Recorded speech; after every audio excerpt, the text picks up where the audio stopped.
વગર તપાસે છેડતી કેવી રીતે દાખલ થઈ? તમે જોઈ છેડતી? તમે જોઈ? તમે પોતે ત્યાં ઊભા હતા, તમે પેલી બેનને ધક્કો મારીને બહાર લઈ જાવ છો. એ તો સાહેબ એ તો પછી હું આવી હતી, એ પેલા તો બનાવ બન્યો. તમે છેડતી જોઈ? ત્યાં છેડતી કરવા ગયા હતા આ લોકો? બનાવ બની હું શું કહું, આ છેડતી કરવા ગયા હતા ત્યાં? એ છેડતી કેન્દ્ર છે, એ કોલેજ છે, તો ત્યાં છેડતી કરવા ગયા? કોલેજ છે, કોલેજ છે, આ કોલેજિયન છે. તો ટેકાના ભાવની ખરીદી કરનારા લોકો ખેડૂત પાસેથી પૈસા માંગે છે, એના માટે કોઈ એમને જાણ કરી, તો આનું શું છે? એક મિનિટ, તમે એમ કહો જ્યાં રજૂઆત કરવાનો એને કરો. પ્રાંત અધિકારીને 18, 19, 20 તારીખે 3 વખત રજૂઆત કરી.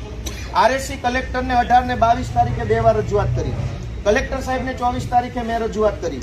24 તારીખે સીઈઓને રજૂઆત કરી અને 24 તમને એફઆઈઆર આપી. હજુ તમે એમ કહો રજૂઆત કરો, તો આ ગુંડા તમને રજૂઆત કરવા આવ્યા હતા? બેન, ભગવાનથી ડરો, ભગવાનથી ડરો. તો ધીમે એટલે પણ હું કઈ ખાઈ ગયો? તમે અમને ઉપર ખોટા આરોપ મૂકો.